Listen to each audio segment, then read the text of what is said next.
After almost 3 hours, the final results showed that Ivan Duque from Centro Democrático and Gustavo Petro from Colombia Humana are through to the next round of the presidential elections.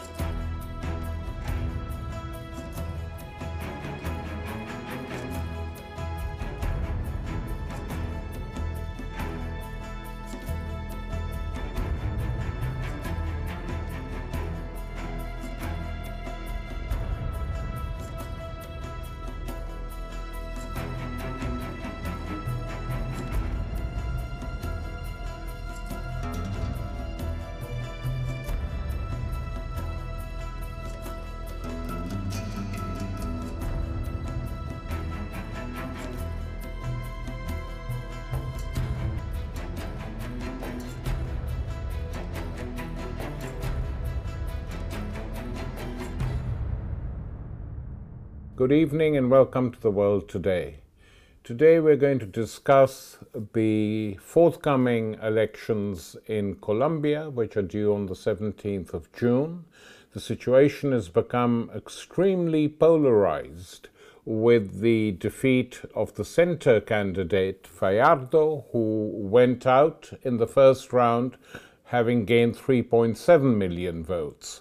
The two candidates fighting it out to become the president of the country are Ivan Duque, the protege of Álvaro Uribe, the former far-right president who ruled the country in a disastrous fashion for many years. Mano firme, corazón grande. Sabotaged all possibilities of agreements, supported effectively a lot of the assassination squads that disappeared people who were considered sympathetic to FARC, the main armed struggle organization and one of the oldest armed struggle organizations in Colombia. It's been there since the 60s.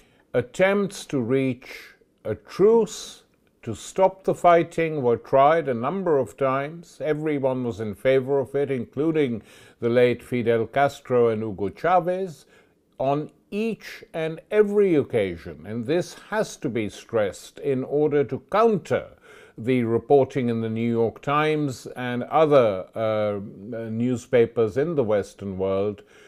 The chance for peace was wrecked and destroyed by the government of the day. The referendum, which the last president Santos attempted to push through, was narrowly defeated, but nonetheless the peace treaties were signed with some results. One of these was that, of course, a number of former guerrillas like Gustavo Petro began to participate in electoral politics. He was actually elected mayor of Bogota, and he is now the main representative of the opposition to Uribe and his protege, Ivan Duque. With me via Skype in Colombia is Forrest Hylton, one of the best-known authors from the progressive side of the country. His book, Evil Hour in Colombia, published now almost just over a decade ago. Forrest currently teaches history and politics at the National University of Colombia in Medellin, where he has been ensconced for some time, carrying on writing and filmmaking. Forrest, very good to have you with us. Let's discuss the present election. I mean, is there any chance that Gustavo Petro will win? And I think we have to be very blunt. It doesn't look like it, given the voting figures. So, in order to win, Petro would have to increase his vote from 5 million in the first round to 10 million in the second round. And that would be historically unprecedented in Colombian history for any candidate to have that many votes between the first and second round, and certainly for a left-wing candidate. So I would say that it's very close to impossible for Petro to win. He only took 25% in the first round, which is very important and historic for a left-wing candidate who's truly independent of any political party, clientelist machinery. But precisely his strength, and as an independent politician, is his weakness, to the extent that he doesn't have any clientelist machinery to help him take the regions where he lost in the first round, whereas Álvaro Uribe's candidate, Ivan Duque, who it must be stressed is not much of a politician. He was a functionary at the Inter-American Development Bank for 13 years and spent a great deal of time in Washington, and doesn't have really any independent base or constituency of his own, and doesn't come from sort of political background, so to speak. So given that Uribe's candidate Duque took 39% in the first round, and that the alliance with another candidate on the right, Santos's candidate, who only took about 7% in the first round, who was the real loser, you're already at 46%. And then both the Liberal Party and the Conservative Party have decided they're going to go with Duque. And Fajardo on the center, who was the big surprise in the first round because he took almost as many votes as Petro did, Fajardo has already said that he is going to votar en blanco. He is going to, he's not going to vote for either candidate, and his followers are free to do as they choose, but it's almost a mistake to characterize Fajardo as a centrist candidate. He's much more of a center-right politician, because although diplomacy with the Revolutionary Armed Forces of Colombia marked a dramatic contrast between Uribe and Santos, when it came to the overall model of political economy and handing the country over to foreign mining and energy companies, as well as turning vast swaths of the territory over to agro-industry, biofuels, large-scale cattle ranching, and so forth, there really was no difference. And in terms of repression of social protest, there was almost no difference between Uribe and Santos either. So Fajardo, the centrist politician, has always been part of that kind of what I would consider to be a right-wing consensus on political economy and governance. But in Colombia, that kind of position passes for center because the whole political spectrum was moved so far to the right during the years that Álvaro Uribe was president. So the effort on the part of these kind of modernizing liberals, who are quite repressive and authoritarian in some ways, but do desire to implement some small measure of social reform to deal with the country's sort of aberrant levels of inequality. It's the third most unequal country in the world, I think, in terms of its Gini coefficient. So Santos represents that kind of progressive enlightened wing that never seems to get very far in its efforts to modernize and reform the society from the state, because it's never able to overcome this intransigent opposition from landlords, from financiers and speculators, and of course all of that is linked to a very buoyant organized crime economy that's rooted in real material production of cocaine, which is now at historic levels. Santos's background, Santos, the outgoing president, his background is quite similar to that of many similar figures throughout the continent. Uribe's background is slightly different, to put it mildly. His father, for instance, was heavily involved at various stages of his life with the drug trade. Uribe himself has been regarded as, if not a direct representative of the cocaine industry, certainly as one of its facilitators, which is why the notion that the United States regarded him as the main figure to fight drugs and terror in Colombia was so bizarre, because he was both involved in terror against his own population and involved, according to many, many reports, in the drug trade. Well, but of course the key there to understanding his trajectory is counterinsurgency.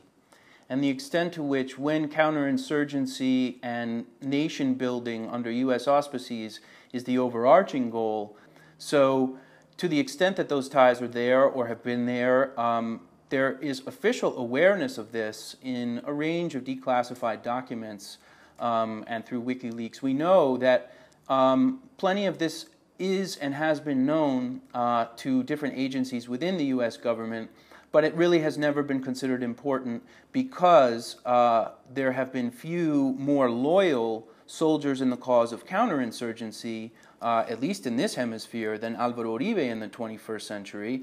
And as we know, counterinsurgency became the backbone of U.S. foreign policy in Central Asia and the Middle East. So Uribe was very skillful, in fact, at taking advantage of this 21st century conjuncture to kind of bring counterinsurgency up to date and to include Colombia in the overall kind of war on terror and to lump the FARC into that category of terrorists who, of course, are there to be eliminated rather than negotiated with. But he also is very much, I would say, a representative of a kind of revanchist sector of property owners, businessmen, entrepreneurs who truly experience some degree of threat to their own property rights in the mid to late 1990s as the FARC expanded dramatically and the FARC was attacking Colombian military bases in the south of the country. So there was both the real threat that the FARC posed to property rights, particularly in the countryside where many of these figures had cattle ranches. The FARC posed a real threat to their property rights and a real threat to multinational property rights in any number of regions. So Uribe really rose to power on a counterinsurgent program that aimed and succeeded at consolidating property rights that were under threat to some degree. And Uribe was really able to turn fear of kind of Cold War fears of communist advance into a winning platform based above all on counterinsurgency, the idea that he would clear insurgents out of the territory, hold the territory currently held by insurgents, and then build state institutions in those territories. And that's what allowed Santos to change course, in fact, and implement an agenda for peace, because really, militarily, much of what Washington had hoped to accomplish and many parts of the Colombian ruling class had hoped to accomplish had in fact been accomplished militarily. The question was then, what would the terms be?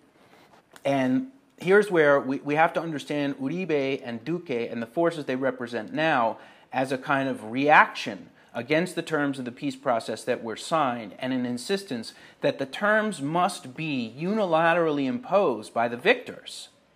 So this is a situation where they smell blood. The FARC have been disarmed. They have been politically neutralized completely. They picked up 50,000 votes in the legislative elections in March.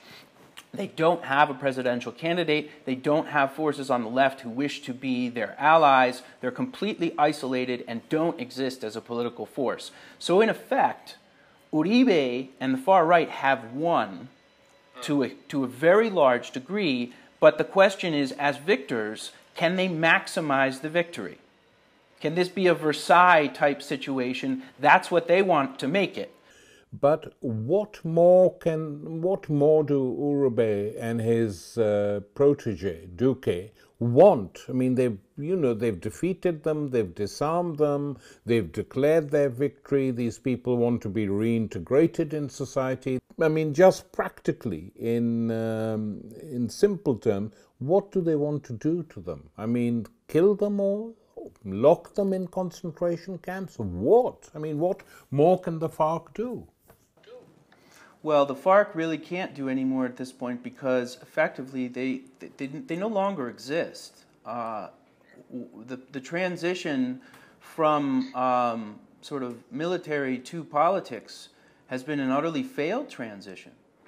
And because of the failed transition to politics, there is no force that can sort of demand their reintegration, other than Gustavo Petro and Colombia Humana, of course.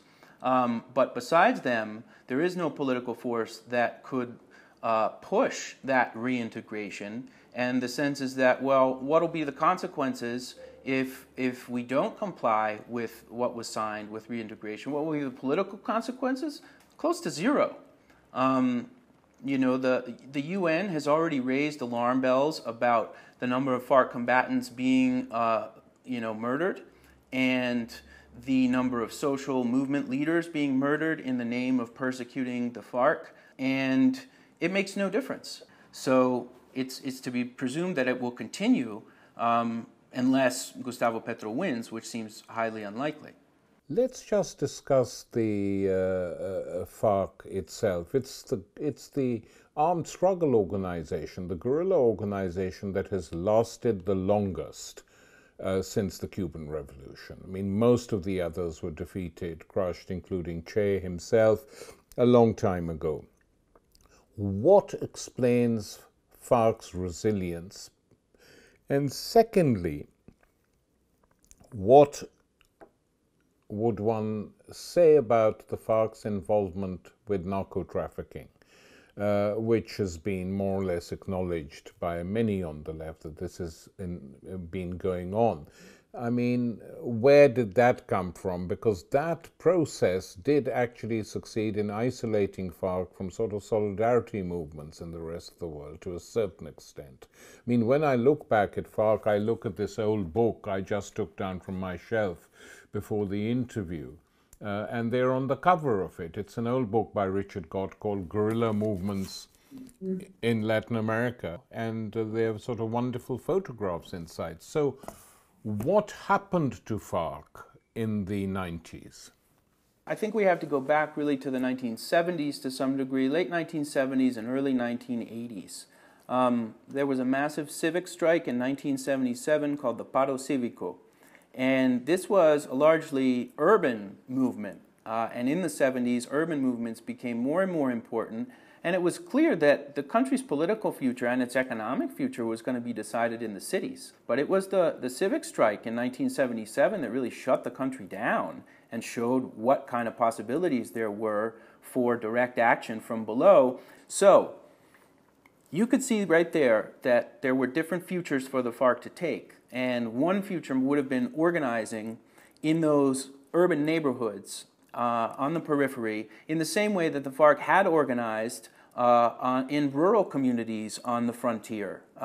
They had a tradition of organizing communities on the frontier, and they emerged as a kind of self-defense militia of those communities. But after the civic strike, the FARC's reading of the situation was that the revolution was really around the corner, and that another strike like this was inevitable, and the thing to do was to make sure that when it happened, there was enough people armed to begin to take power. So the idea was to prepare for insurrection. And the armed forces of Colombia took exactly the same reading from the right, which is that, you know, this is a revolutionary situation, and the next time something like this happens, it could easily get out of control. So we better clamp down on repression. And in this climate, the drug trade was also taking off to a pretty dramatic degree in regions where, frontier regions where the FARC were active, the southeastern jungle regions to a large degree. And their initial involvement was limited to taxing the production of the cocaine paste that was produced on these frontiers. And in some cases, the coca paste was flown in from Peru and Bolivia and then refined into cocaine in Colombia, and they would charge taxes on it. So they were at sort of the lowest rungs of the cocaine commodity chain. They did not have any networks of international distribution. They did not have their own people in Miami or New York or any of the Caribbean cities through which the cocaine passed on its way to the United States in the 1970s. So the FARC certainly were benefiting from taxing cocaine production as it took off dramatically on the frontiers, and they were also regulating these kind of frontier markets. So there's no question that as the cocaine trade took over economically in the regions where the FARC had a historic presence, that the FARC became sort of arbiters of the coca paste market, and they did business with all sorts of unsavory characters in the narcotics business, and eventually they also were increasingly resorting to kidnapping and extortion of all kinds. And this allowed them to expand militarily throughout Colombia without actually achieving a similar measure of political support. In 1982, at a conference in Putumayo, they added the People's Army to their Revolutionary Armed Forces moniker. And the idea was that they were going to become a people's army on a national scale, and obviously that would require dramatic expansion. And that became the plan through the 80s and the 90s. Even as various peace processes were pursued, at no point did the construction of a military machine cease to be kind of the principal strategic horizon of the FARC, located in the countryside, not the cities. Not in the cities. Not in the cities. They never went for the creation of underground armed cells or armed nuclei in the cities. The only project they ever really developed in the cities were these kind of militia projects in frontier neighborhoods. And arming teenagers in peripheral urban neighborhoods is very different from developing real community organizing and a sort of long-term strategic horizon. This was something that the Colombian Communist Party had done briefly in the 1960s and right up until the early 1970s, but the cities were never the strategic horizon of either the FARC or the Communist Party to which it was allied. So Gustavo Petro is so exciting in part, or so astonishing in part, because it's in the cities where we've seen a really dramatic outpouring of support. Though he lost Bogota to Fajardo, it's not surprising because he ruled Bogota and he was a very controversial mayor who tried to confront some of the most entrenched interests in Bogota. It's not surprising that he would lose it by a narrow margin. But Gustavo Petro did very well in urban centers throughout the country, and he really mobilized people in a way we have not seen in Colombia probably since 1948, when Jorge Eliezer Gaitan, an urban populist, was murdered. So for the first time, we see the possibility of an urban populism in Colombia, but its limits are also apparent because it doesn't seem to have the capacity to forge broader alliances beyond a kind of fairly narrow circuit of left-wing groupings, and seems sort of confined to, I mean, maybe he can get about 30% and maybe as high as 32% in the second round. That would be quite impressive if Petro were able to do it. But what he represents, to my way of thinking, is an urban left that's still in formation and that could potentially emerge out of this sort of post-peace accord conjuncture. That's the hope.